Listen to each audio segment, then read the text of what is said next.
Coming from the world of healthcare and being a pre-med medical student and now a resident, I have seen that personal finance is not a topic that gets talked a lot about, especially in this world and probably in education in general. So in today's video, I'm going to talk about a step-by-step approach that I use when making personal finance decisions. And hopefully this can help someone out there that wants to know, where do you get started in terms of saving money, investing? Is there a good order to do these things? And I'm going to tell you the order that works for me. This is from reading tons of personal finance books, blogs, YouTube videos, but is by no means a definitive recommendation. I just hope that you could take something valuable away from this video. It's not financial advice. I'm not a CPA, but I do know one or two things about personal finance just because it is a passion of mine. And so I hope this is helpful, and let's get into the video. Now, just so you know, I'm going to be talking about a bunch of different steps that you could take. It should hopefully be in chronological order of highest priority to do, and then moving on to lower priority activities. So it's not definitive, but it will be helpful if you're trying to figure out, okay, where do I start, to follow these steps in order.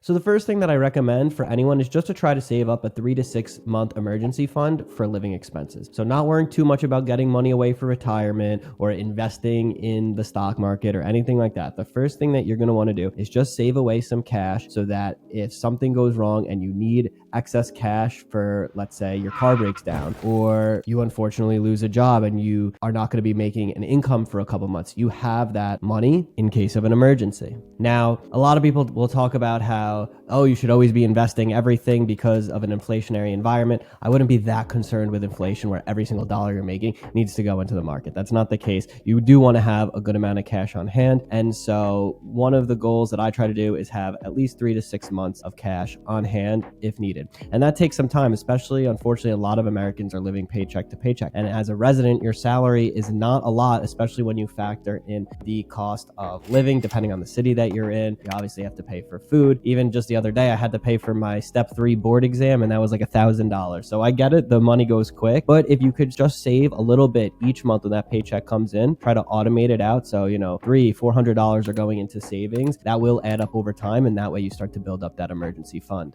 Okay, the next thing that you're going to want to do after you've saved up some money is to start to pay down any high interest debt. So one of the worst types of debts you could have is going to be credit card debt. That's going to be an extremely high interest. Usually it's like 15 to 20%. And the reason a lot of credit cards have all these rewards programs and perks they give you and the points is because they make their money back with all the people that leave interest accumulating on the credit cards. So the next thing you're going to want to do is absolutely pay any high interest debt down. Now that should be anything that's about 10% or higher. I would really focus on paying that down as soon as possible. Most of your student loans, if you have that, is probably going to be into the 6 or 7 range, unless you refinance, then it might be lower. And currently, as I'm recording this video, it's January of 2023, you do not have any interest on any of your government loans. And if that's the case, if you have 0% interest, you don't really have to worry about making loan payments right now. You're actually better off continuing to save up for that emergency fund. This is a good time to actually be able to get ahead a little bit.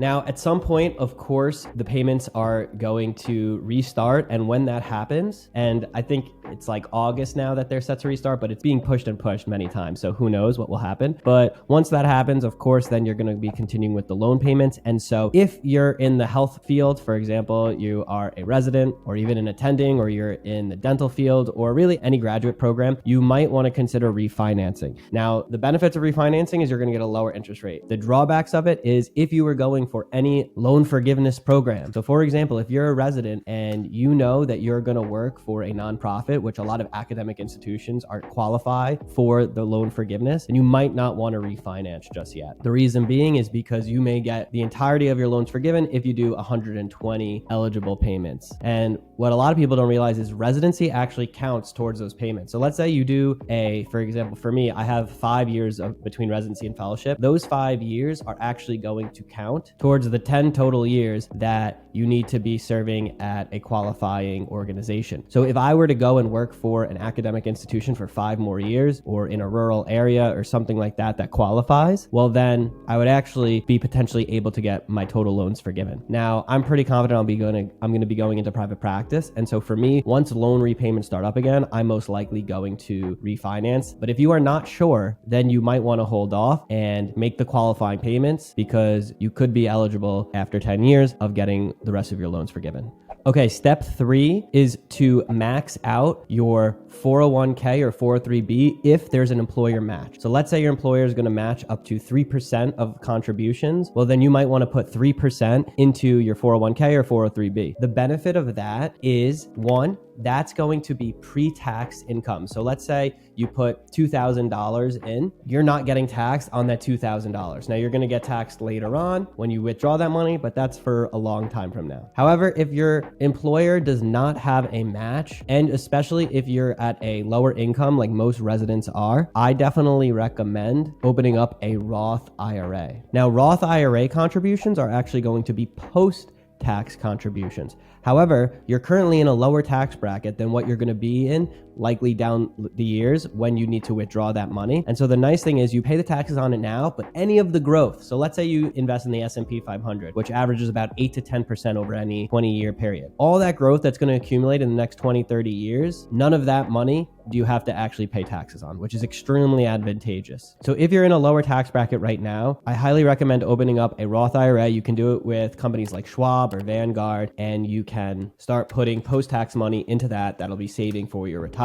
Now, in 2022, the contribution limit was $6,000. In 2023, they just raised it to $6,500. Every year, this is usually the case. They slowly start to raise to keep up with interest. And also, there's just usually a general trend towards increasing the max contribution in different retirement accounts. Also, pro tip, if you are above the income threshold limit, you can still get money into a Roth IRA. What you would need to do is actually something called a backdoor Roth IRA, where you put money into a traditional IRA and then transfer that money over into a Roth IRA, doing a Roth conversion. There's an extra tax form that you need to file to do that. I do that every single year. And if you're interested in knowing how to do that so you could get post-tax money that's not going to be taxed later on into retirement, then let me know and I can make a separate video on it. Okay, now that you've maxed out your Roth IRA, which you can do by putting about $500 a month into, the next step would be to max out your 401k. Again, any money that goes in there is actually not going to be taxed, so it's very tax advantageous for you to do that. So if you've maxed out your Roth, you have excess money, I would definitely recommend designating money into that. Now, in 2022, the employee max was $20,500 into the 401k. In 2023, that max has actually gone up to $22,500. There's also more advanced strategies that you can use. For example, if you have your own company, you can open up a solo 401k, so it would not be from your employer, and then you're able to actually match yourself, right? So let's say normal employers will match between 3 and 5%. Well, if you are both the employee and the employer, if you have a side hustle, you have your own company, and you have the solo 401k through that, you can match yourself up to 25% of your salary for a total of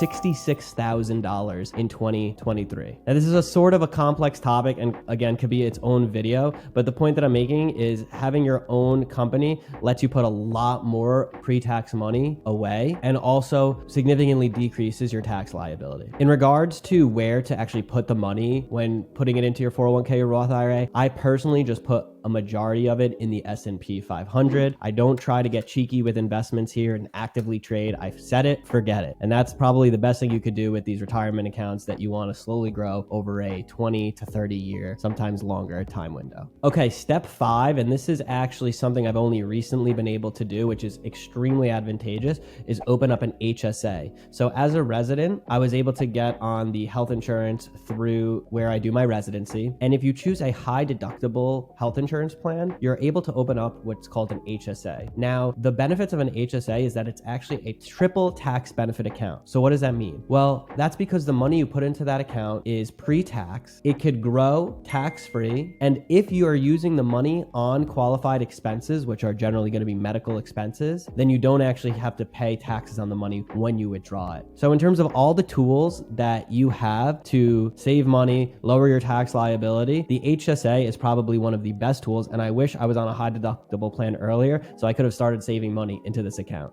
In 2022, the max contribution was $36.50, and in 2023, the HSA max contribution is now $38.50. So what I do is I just tell my employer that every month I want a certain amount. So basically, I take the max amount divided by 12, and I want that amount put into my HSA. And I don't even see it when it's in my paycheck. I just know it's going to that separate account.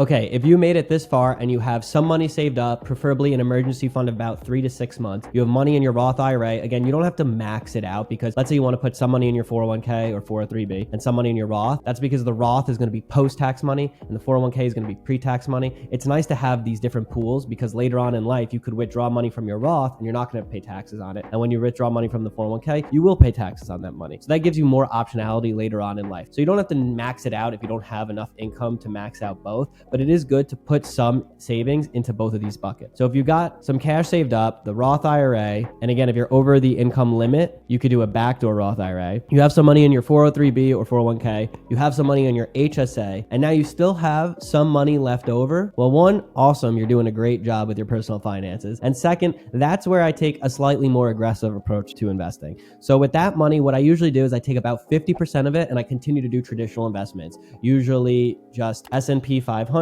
and maybe some low-cost mutual funds. The other 50% of that remaining money is where I do high-risk investments, or depends on what your thoughts on high risk are, because some people will say that Bitcoin is not risky. Let's call it a high risk. I'm for now going to put it in the high risk category. And so the rest of the money I put in things like investing in Bitcoin, Ethereum, companies, angel investments. Some people do real estate. I'm not really in that market, at least currently, and I don't try to overcomplicate things and do things that I don't know. But that's where I would give myself a little bit more leeway with the types of investments, and usually look for things that have asymmetrical upsides.